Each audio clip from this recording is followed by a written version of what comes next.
Hi everyone. It's nice to see so many of you here today who chose the AI track. My name is Ines and I'm the program manager for AI within UAS Meaningful AI Endeavors. And it's my pleasure introducing you today to Jos, who's an external consultant, and our pioneers team. I will first start by introducing them.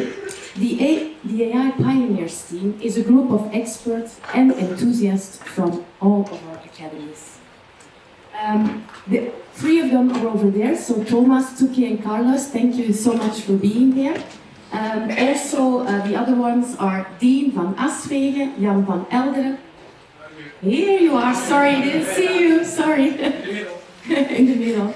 Adriaan van Lint. There he is, okay, thank you. Marina van Rijzen and Wouter van Tankeren. Each of them contributes a unique blend of expertise from ethics in AI to research in AI to practical applications in AI. The team will serve within BUAS as a central hub of AI knowledge and expertise, providing all of you with resources and guidance. So I would please ask you to reach out to them if you have any questions.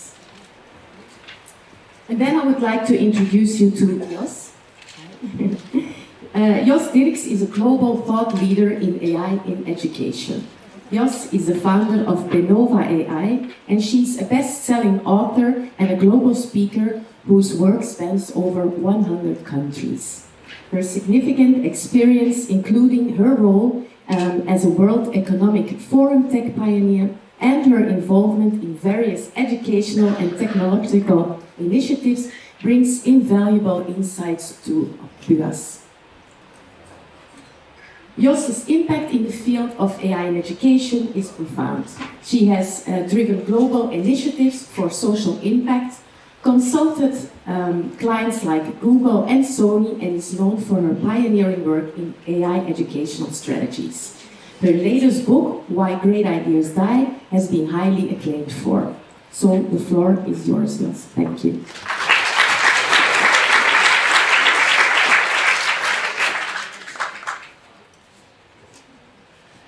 Good morning, everybody. So wonderful to see you all here today. I've had the pleasure of working with Ines since April 2023, and honestly, watching how fast BUAS is taking on artificial intelligence, making it your own, and really setting the ground for the work that you want to do here has been incredibly inspiring. And I can say that with confidence because we're speaking to many different schools, and I'll call it universities for now, many different educational institutions about what AI can mean. So knowing what Ines has done and what the Pioneers team, we call it PT for short in our WhatsApp chat, but what the Pioneers team is doing, you can be really proud. You can be really proud of your colleagues. So I wanted to start with that note. The second thing I'd like to say is, please consider this a safe space. AI can feel really overwhelming, and we've got different levels of experience in the room today. Some of us might be that quote-unquote expert, and some of us might feel like we have no idea what's going on. Either way, it's totally okay. This is a safe space. If you feel comfortable asking questions, please do. And if you want to speak to me afterwards in private, also totally cool. But know that no question is a stupid question, because quite frankly, AI is an exponential technology, so you might be an expert today, but you won't be tomorrow. I'm very excited today to talk to you about a few different things, and I've tried to make this rather practical and also conceptual, so we strike a nice balance. So the first thing I'd like to do is talk to you a little bit about exponentials, about mindset, and also about how to think about technology. The second thing I'd like to do with you today is talk about curricula. This is a major question on educators' minds. What are we actually teaching students, and does it even matter? The answer is no. But let's not get ahead of ourselves. And third, let's see what AI can do for you. Let's have fun with a few tools, and let's put on our own thinking caps. I want you to think as a leader today, because teaching is one of the most beautiful professions in the world. So put on your teacher cap and also your leader hat. What does it mean to be a leading teacher today? Don't be afraid to assume that role.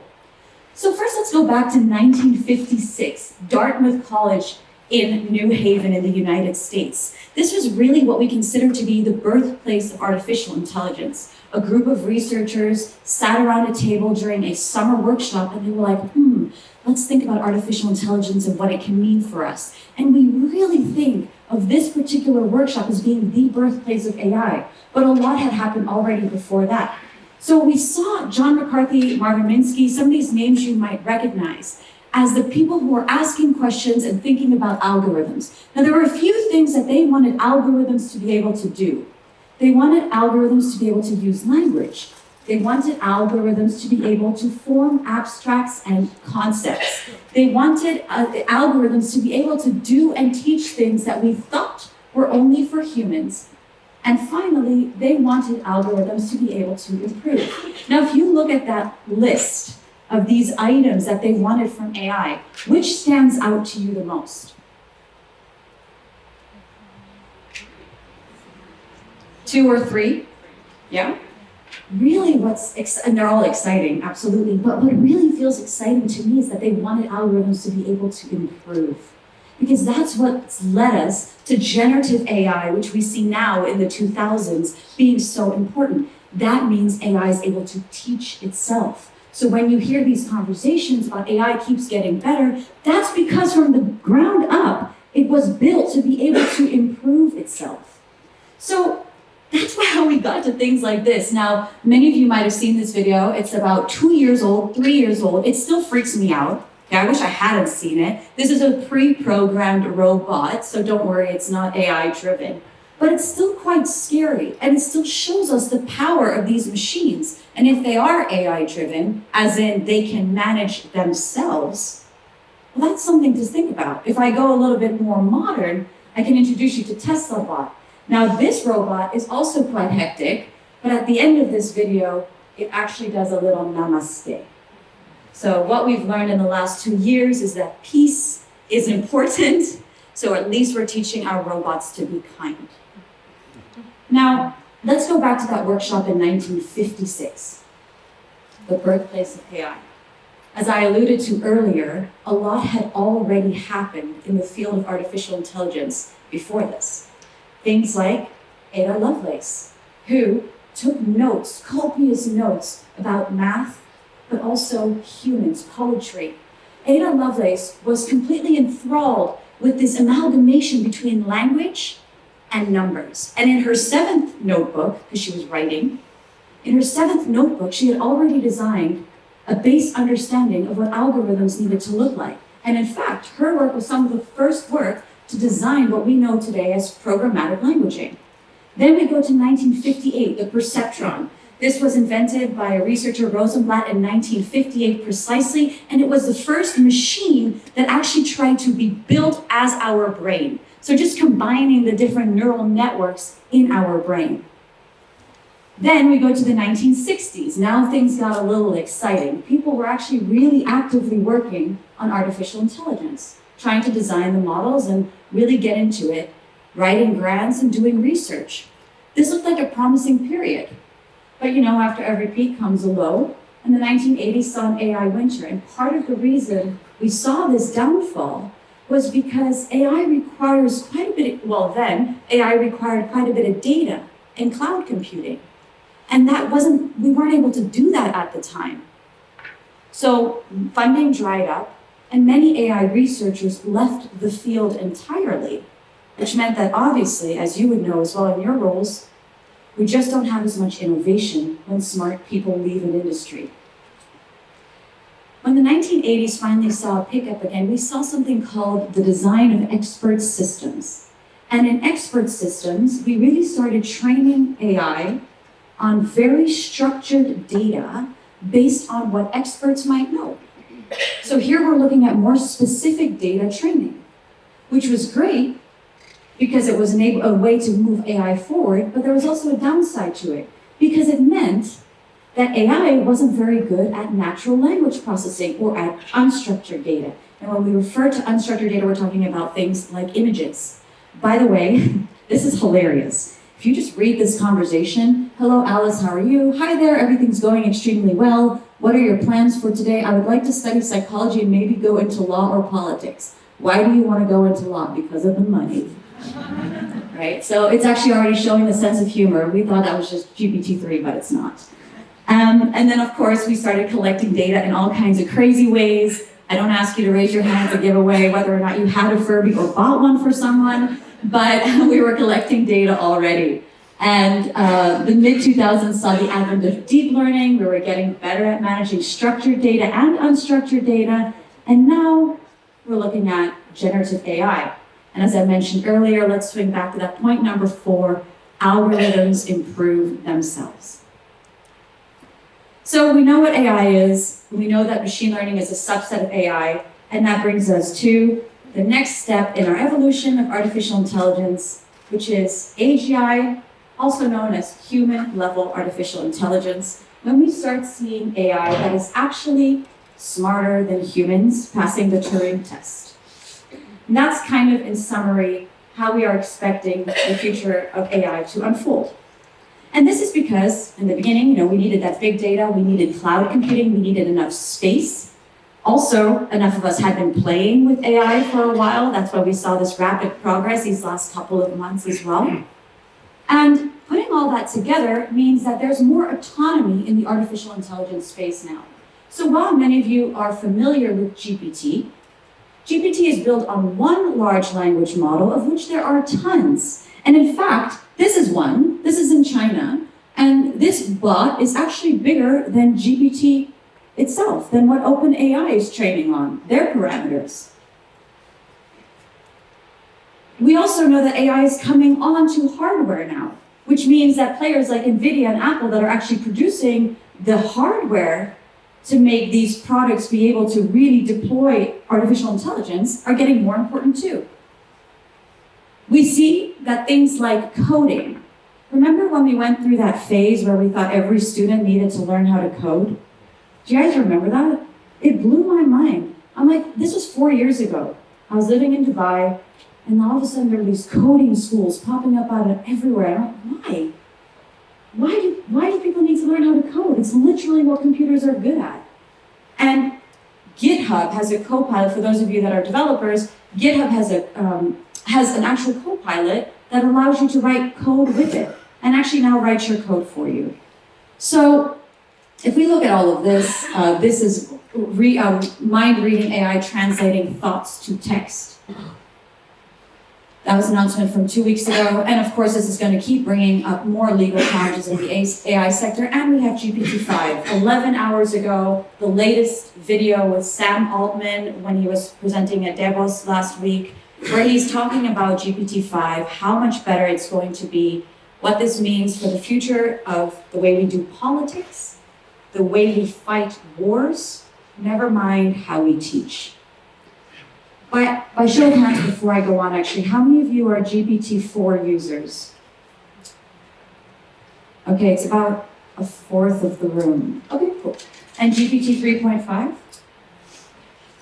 Okay, and not at all. Oh man, okay, cool, got it. I should have asked that question at the beginning, but I know you're smart, so we're good. There's something else I love about educators. I remember when GPT came out and educators were like, oh no, our students are gonna plagiarize. Well, they've been doing that, wouldn't be the first time. But then this tool came out that could see plagiarism. Do you remember that? Do you remember the tool that could see plagiarism? But now there's a tool that can see the tool that does see the tool that does the plagiarism to begin with, right? So none of this matters. I think the most important thing for you to remember when you think, this is a nice story that Jos is telling, but AI can't do this. Oh yeah, I believe that story, but AI can't do this. I encourage you to add the word yet. AI can't do this yet. And that's a really critical way to think about this type of tech. So that leads me to my point on exponentials. Why is that important? Because humans are funny. We think that this is how the world is going to keep going. A linear world is very easy for us to understand. If I take 30 steps, I'm a bit shorter than the average Dutch person. even though I am Nederlands. If I take 30 steps, how far am I? Pak een beet. 20 meter omdat ik korter ben, maar de gemiddelde persoon waarschijnlijk, ja, 30 meter, grote, ja. But if I took 30 exponential steps, how far would I be? Anybody want to guess?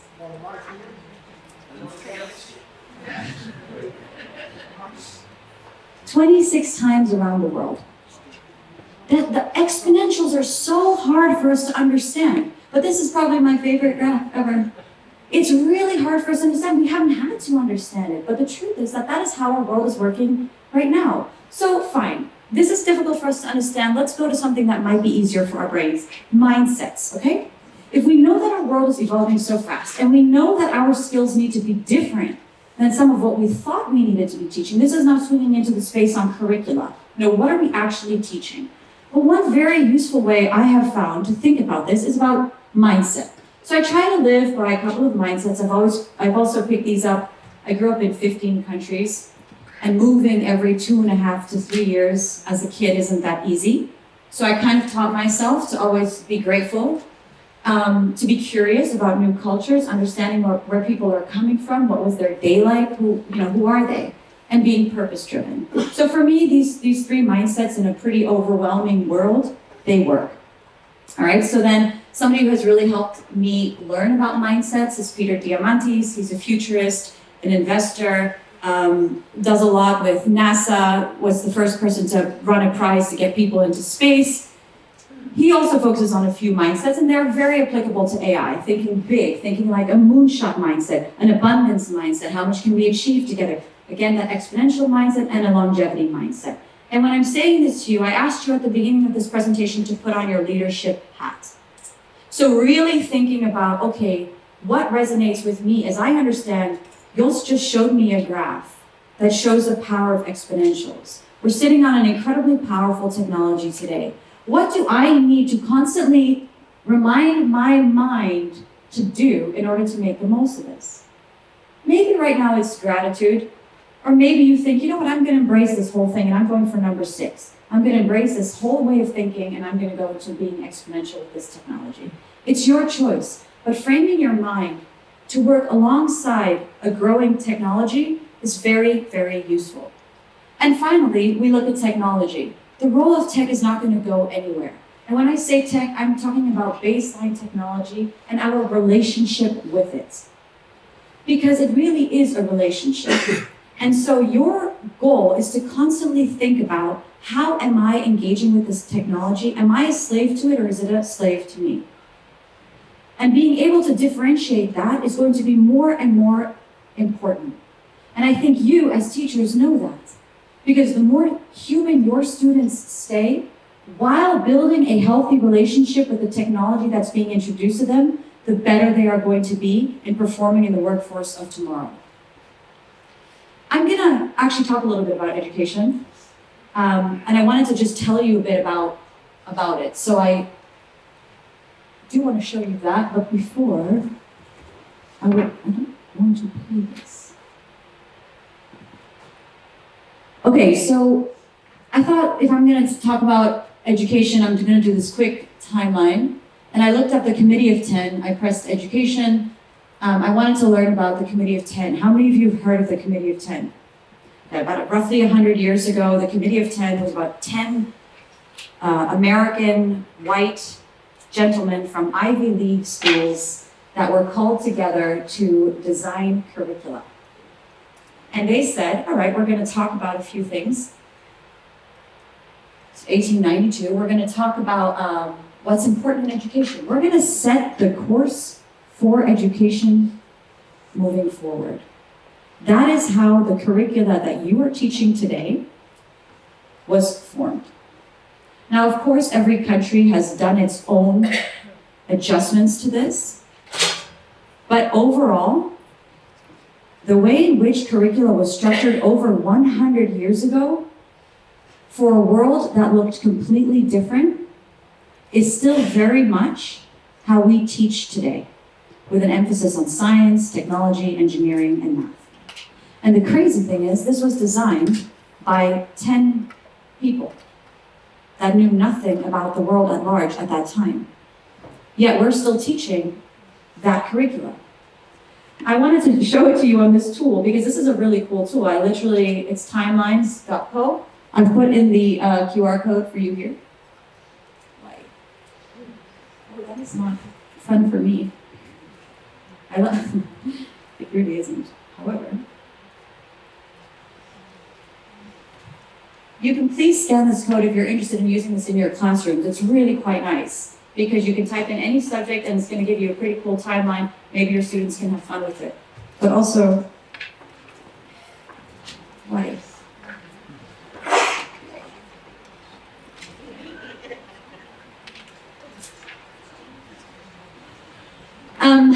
The second thing I wanted to show you for the GPT-4 users in the room is when we continue this conversation about education, I actually prefer thinking about it in the sense of Saraswati, who is the Hindu goddess of knowledge, of learning, of flowing water, of music, of art, of wealth. And to me, this is a much better representation of education and the skills that we need to learn in the future. And it's from Hindu culture, but it wasn't taken into account when we started designing that curriculum. So as you can see, we have a changing world, we have changing concepts about education, and that means we have to think about how to teach and what we're teaching differently.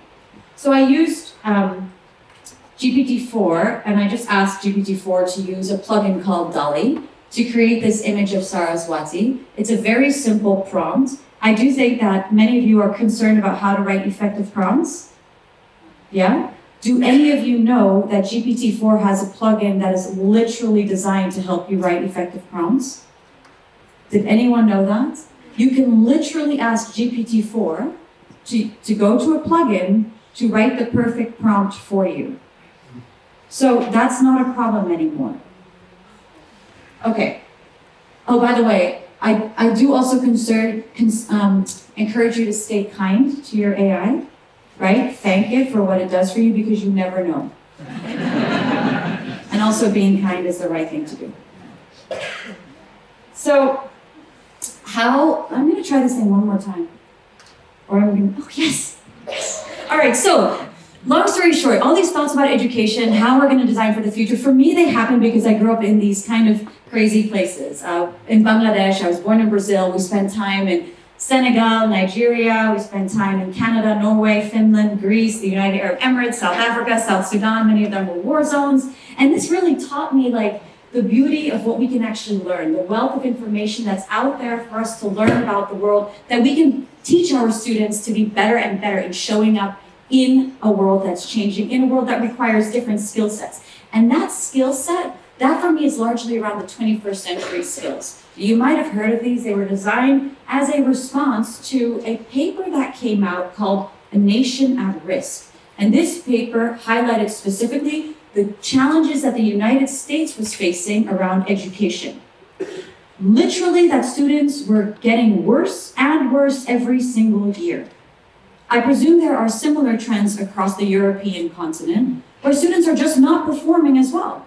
So, the 21st Century Skills Framework was designed roughly 10 years ago to really respond to this crisis in learning. And it looks at skills that, quite frankly, are very useful as we have this changing world. It looks at skills like thinking and learning to learn, cultural competence, self-care, multiliteracy, IT, working life, and participating in a sustainable future.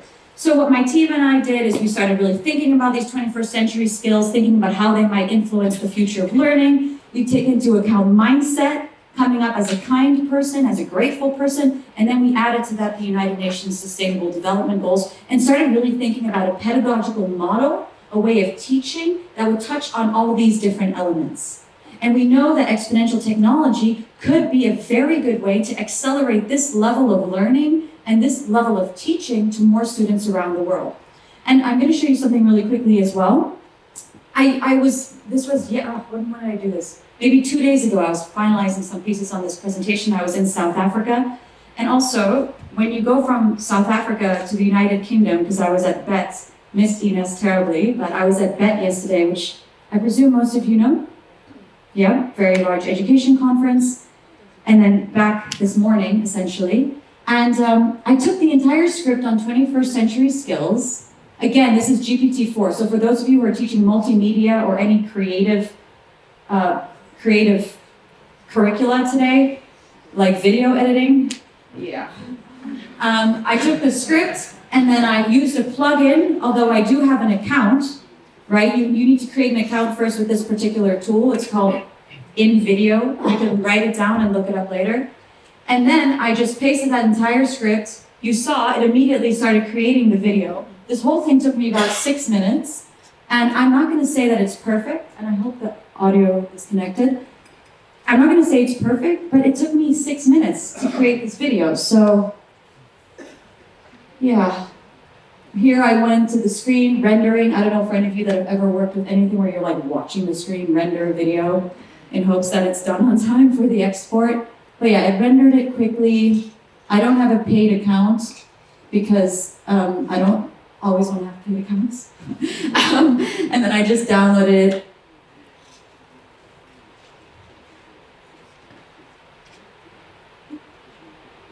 We all learn differently, that the skills we need to possess today have changed significantly since the Committee of 10, and that we need to be better prepared for our collective future. Side note, concerns with the educational system, in this case in the US, were already flagged in a report called A Nation at Risk, where the failings of the I'm not saying this is an Oscar-winning video, but the fact that it took about 6 minutes to create, and look at all the diversity, by the way, hey? There are different types of classrooms in this video as well. And we hear this conversation that AI is super biased. Again, we are biased, right? So what we've created is biased. But I actually thought this was reasonable. I thought it was, I didn't think it was that bad for something that I actually didn't really lift a finger to create. If you want to write that down, it's in video, it's worth playing with and seeing if your students know it. Okay, so now we've talked a little bit about an exponential technology. We've talked about Sam Altman, who 11 hours ago talked about GPT-5, the role of AI in things like politics, in how we fight war, and in how we educate and prepare our future generation to be smart and strong enough to withstand the challenges that life is throwing at them. And I'd like to point you to the work of a professor at the University of Amsterdam named Professor Ingo Piepers, who wrote a book on the thermodynamics of war and social evolution, which is 731 pages long, of which I've read about 70. But it's very beautiful research, because what Ingo Piepers focuses on is this current war cycle. And the current war cycle really looks at the fact that right now, as in today, we are in a very difficult place. It's normal. Based on loads of data, it is expected that we would be in this cycle. And Professor Piepers predicted this in 2016, saying that around 2020, we would enter a new war cycle and that it would take 16 years. So until 2036, we're going to be sitting in a period of uncertainty and disruption. Does it make sense to you now why I pointed out those mindsets? How nice is it to know that, we're going through a tough time, but we can be grateful for our health, we can be grateful for our loved ones, and we can be grateful for the fact that you have, for example, a university, a hogeschool, that is so committed to working with this type of technology. So if we know we're in this war cycle, we know that we have to really accelerate our own learning and our own teaching. I don't expect you to read this.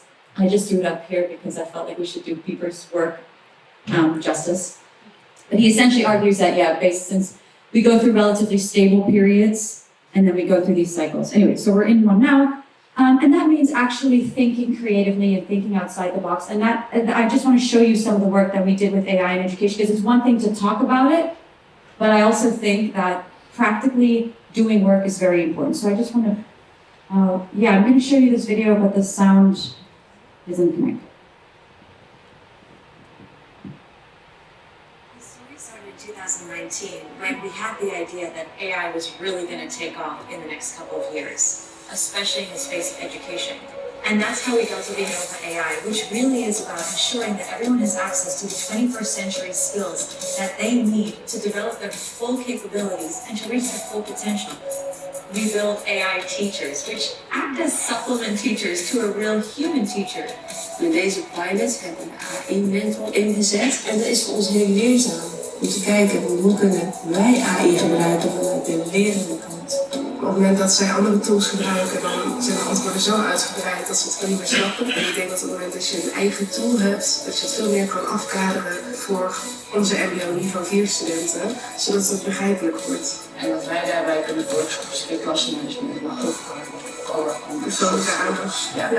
Ja, wat ik het meest opvallende vond, was dat de AI-mentor vragen stelt rondom motivatie, rondom mindset. Daarvan dacht ik van, oh, dat is heel interessant ook om te kijken of onze docenten daar ook weer van leren.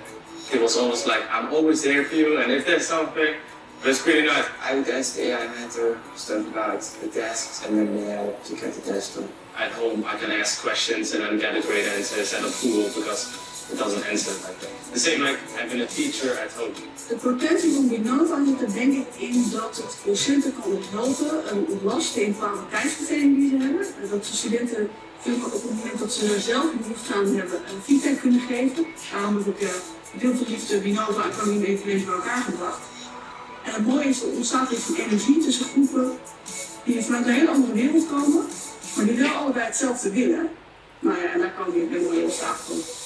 Right now, I wanted to share that with you because it starts to look at not just talking about AI and thinking about what it can mean, but actually implementing in a classroom. Because one of the hardest things to do is to make sure that everybody's on board, that we're taking into consideration GDPR, that we're mindful of the student experience, and that we're honoring teacher needs. So one of our goals is to reduce administrative time for teachers by an hour and 15 minutes a day so that teachers have more time to do things like connect with students. We know that this isn't going to be easy across the European continent. If you look at South Korea, I was with a team member from the South Korean government yesterday who is also working for Google. Sorry. No, not at all.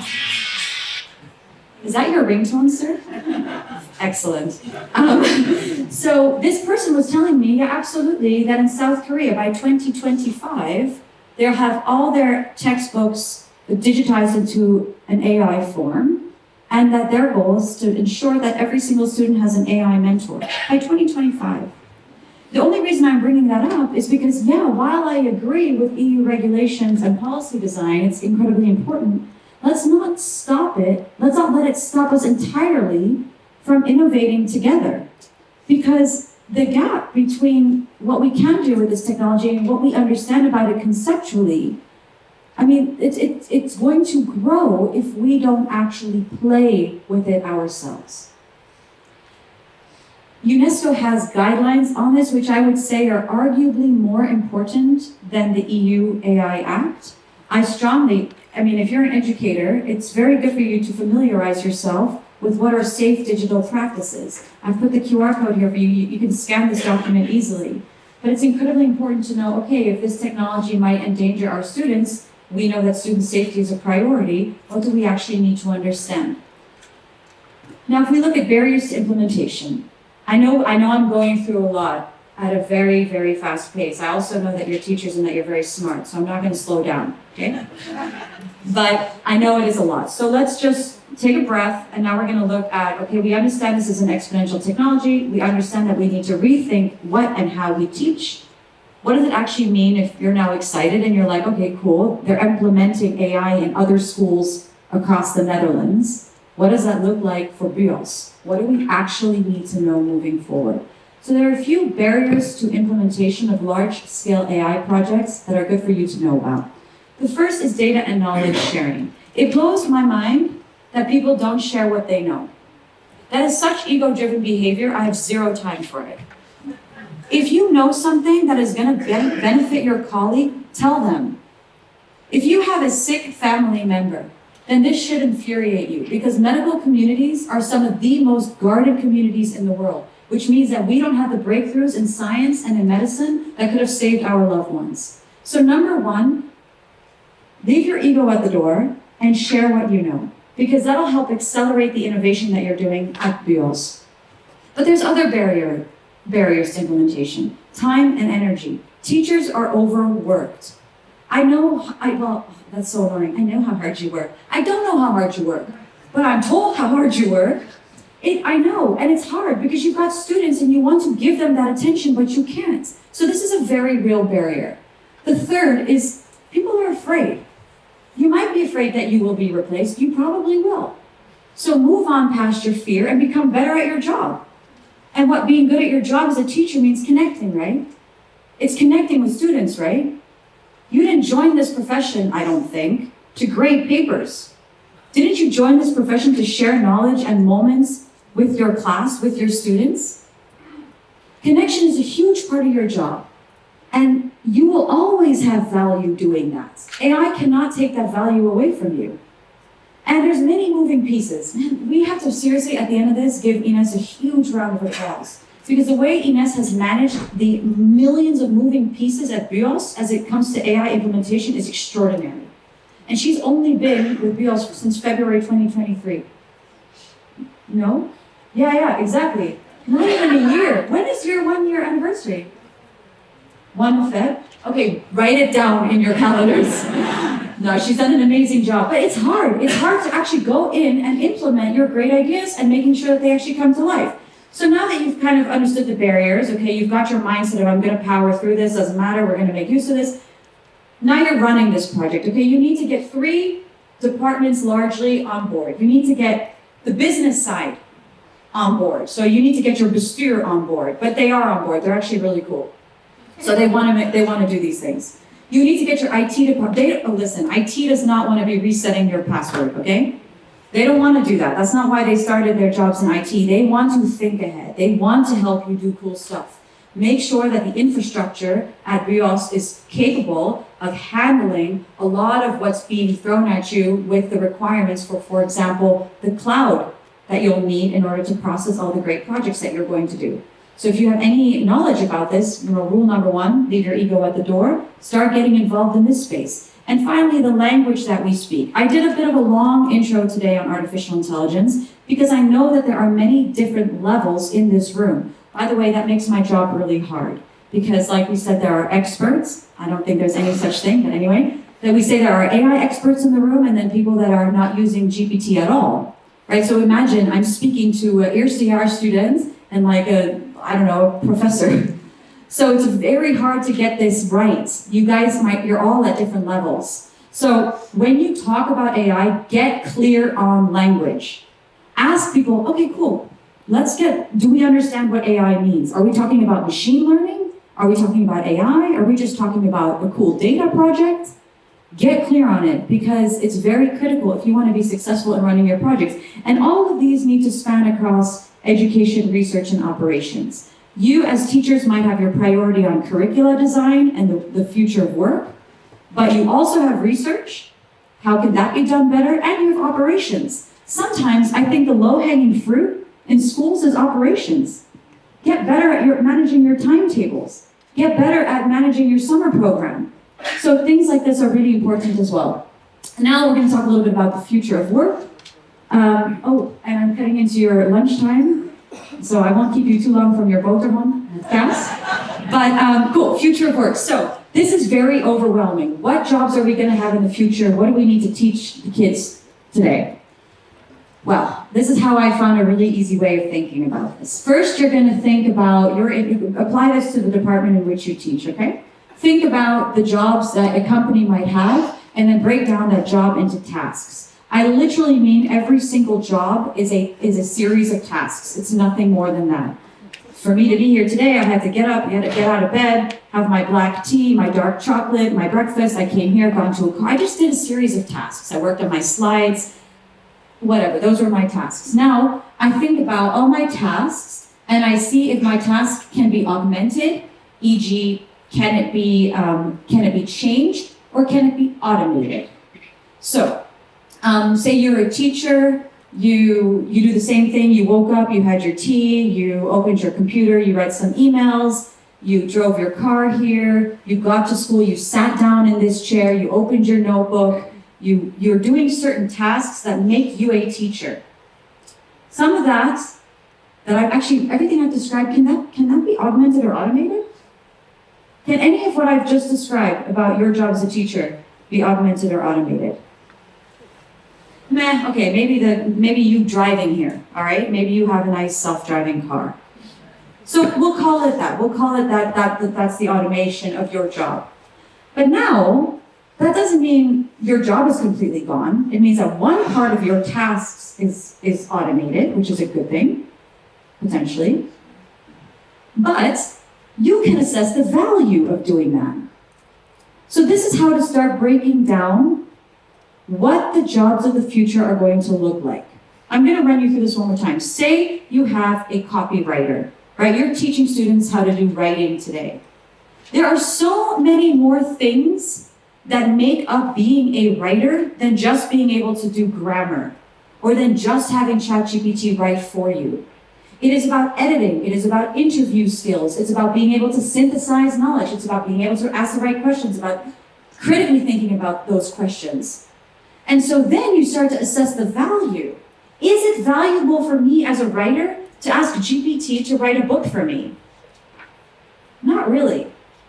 Is it valuable for me as a writer to ask GPT to edit something for me because editors are very, very expensive and maybe I'm a startup and maybe we don't have the funds right now? Yeah, maybe there's some value in that. So you constantly have to go, when you start thinking about rewriting your curricula for your students, because that's what you guys are going to be doing in September 2024, think about the tasks of the jobs of the department in which you are teaching. What do those students actually need to learn in order to be able to perform those jobs? What are the tasks? This is a beautiful theory by Andrew Ng. If you don't know him, you should follow his courses. I'm a huge fangirl. I met him at a conference last year. But he's an incredible thinker on artificial intelligence and does really good courses to help you get started on thinking about AI. We started late, so that's okay. So that's semi all right. Let me think about. I want to answer questions as well. I can do one more example with you to talk through this tasks piece, if that's useful, isn't it? Andrew Ng, last name NG. Sure. We've heard this conversation that AI is better at reading scans than human radiologists. I'm sure you've seen that. And then everybody was like, well, why do we need radiologists or surgeons or doctors? Well, I don't know about you, but the Netherlands it's often said about the Netherlands that there's a great healthcare system here, right? Compared to countries like Nigeria, where I've lived, or South Sudan, I'd rather be in a hospital here than there. But with all due respect, it doesn't always feel great when your huisarts only has 10 minutes, right? So if a doctor has more time free now to sit with you and to connect with you, that's a benefit. So there's not a fear here, there's an opportunity here. And if you look at what a radiologist does, it is different tasks, reading scans, but it's also communicating with colleagues. And it's also showing up at work to hold space for patients, just like your job as a teacher is to show up at work and hold space for students. It's also about engaging in difficult discussions, and it's about sharing human-based insights. So we don't have to worry that much about this job replacement. We just have to get really systematic about understanding how jobs are designed. And that makes it a lot less scary. Now, if you think about automation and augmentation, where we're looking at either completely replacing something, e.g. automating it, where humans no longer are involved in the process at all, there's a place and a time, and augmenting, so that we work together with our machines to do things better. And that brings me to the Turing trap versus human-level AI. Remember at the beginning of the presentation, I was telling you that we're nearing human-level artificial intelligence, like the intelligence level that AI is going to be smarter than we are. It already is on an individual basis. Maybe not smarter than humans as a collective for now, but at the rate we're going, I'm worried. But this is really interesting to think about, because say the Greeks back in the day had had the opportunity to augment or, automate everything that they're doing, rather. Herding sheep, they automated it. Making clay pottery, they automated it. They automated weaving tunics, and they automated repairing horse-drawn carts. where would the Greeks be now today? Would they have stopped? Would they have just chilled out? Probably, because humans become lazy when we automate. Which is why it's so important that when you're redesigning your curriculum, you start to think about, okay, this is what I'm going to augment and this is what I'm going to automate. Because ultimately you want to keep the innovation power of your students at a peak, especially in a challenging world. AI can and is transforming education. 53% of educators' skills need to be performed by human teachers. 45% could be augmented by AI. I got these stats from Microsoft at BET yesterday. I don't know, to me it feels like there's a missing number. How much is missing? 2? Okay, so that 2% is just, I guess, being cool. I don't know, but I'm gonna write Microsoft about that. No, but Microsoft did a great presentation on Copilot, which I think you guys have now for students. Okay, so we need to talk about that as well. But if you see that, that's a blessing. That's awesome, because that means if you get really smart, you can augment some of what you do, and the rest you can do better. The reason why you became a teacher in the first place, you can go back to that. For every $1 an organization invests in AI, it sees an average return of $3.42. So the fact that Jos is doing this is a real great longevity mindset. It's a very sustainable approach to understanding this tech. And yeah, we've seen that before. People need a lot of new skills. That brings me to one of my favorite quotes by Jack Ma. I don't know, do many of you know Jack Ma? It's like, I see like 12 hands. Jack Ma, okay, maybe like 20. Jack Ma is a Chinese tech billionaire who I really have a lot of appreciation for. China is not the easiest country in which to safely innovate. Jack was kidnapped. And this happens often when you reach a certain financial threshold in China. But he always stood by this, and already said this about 10 years ago. Teach kids how to be different than machines. So you have your work cut out for you. I really encourage you to put on both your leadership and your teacher hat. I'm gonna leave it at this for a second. Actually no, let me quickly finish this.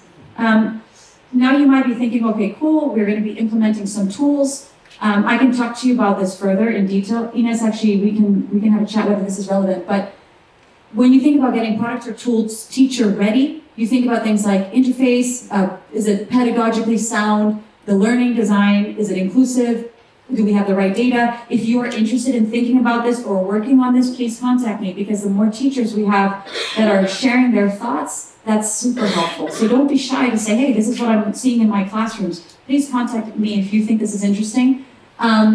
Here, for those of you that are teaching in these domains, I found some things that you might be interested in. If you see a QR code here that you think, okay, cool, I need this for my students, this is already your gateway to thinking about rewriting that curricula. Where do we automate? Where do we augment? What do our students need to know? And I can share these with Ines if you don't manage to get the pictures now. But we also did it for leisure and event industry. I did it for all your industries, actually. So again, we can share these with you, but it goes on and on. So whatever you're teaching now might be outdated. Cool. So just quickly about some of the work that we did here at Unveils with Ines and the team. First, we did a lot of interviews to figure out where your thought leaders were at, where your posture was at when it came to thinking about AI. Then we did a masterclass, which was really fun, just laying down some of the ground thoughts around artificial intelligence. We worked with Ines and the team to start defining the AI strategy. Not easy, because we're looking at research, operations, and education. Then we looked at setting up the Pioneers team. Thank you so much, PT. And then we developed the roadmap, and there's one more step. We constantly adapt. And I think this is also where your thoughts come in. As this is going to evolve more and more across Jos, do not be shy to share your opinions. Get back to either myself or Ines. Let us know what you're struggling with and what you're thinking, because this is only going to make the roadmap stronger, and also the work that the Pioneers team is doing stronger. This is an exponential technology, and it does require all hands on deck. I know I threw so much at you today. I know this was so much information. I completely understand if you feel overwhelmed.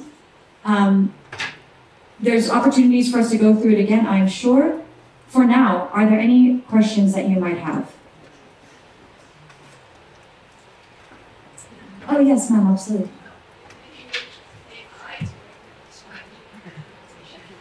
We didn't use AI to design these steps because for me, that would not do value, right? So remember those three ways. Do I automate? Do I augment? And is there value in doing that? Say I go and I do a very good prompt for GPT-4, and I'm like, help me think of the 5 steps that I need for BIOS. It would give me a very generic response. I could prompt it once or twice a little bit better, but it doesn't know you. It didn't do the interviews. I could feed it all that data, but I was in the room with the people speaking. I picked up on a lot of data that machine hasn't been trained on. So I go back, the great question by the way, so I go back to the value of whether or not using an AI tool. Would it have replaced me doing it as a human? Or would it have been better for me to do that work because I'd already gone through the process? Now, as I said earlier, as a writer, could I use it to edit my paper faster just because maybe I'm struggling with Nederlands. Het is niet mijn eerste taal, wil ik snel iets vertalen? Oké, dan gebruik ik het misschien wel. By the way, AI in English is significantly better than AI in Dutch, GPT. This is a major issue. So yeah, I hope that answers your question. Always assess the value of the tool. That'll help your brain manage the overwhelm as well. What else?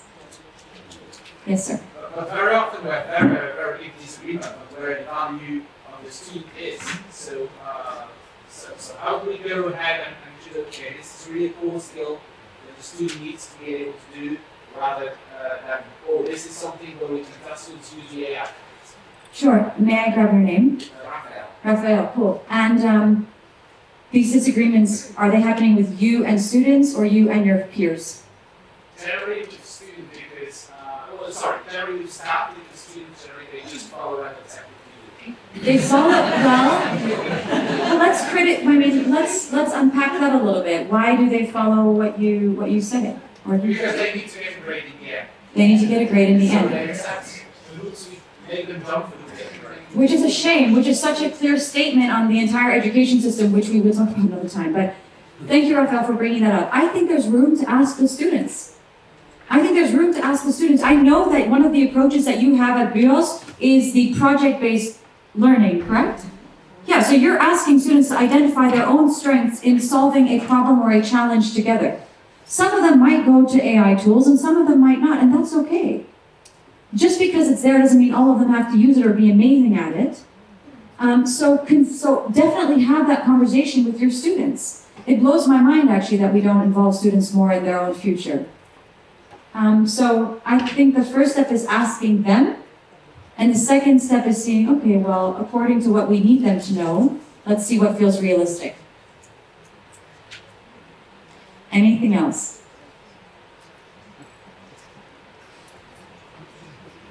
Okay, I know you've had a long morning. A lot has been shared with you. I am mindful that you have lunch. Please, before you go to lunch, can you scan this QR code and share your answers to 4 very simple questions? Those are around what you think BIOS should be doing moving forward with AI, where you see opportunities for AI in education, what you feel you have learned that you think, okay, I can apply that. Very, very short questions. Please take a moment to answer them. I will be sharing the answers with Ines so that we move forward and can take your needs and your thoughts into account as well. I'm going to leave this on here. But yeah, thank you so much for your time. I really appreciate it.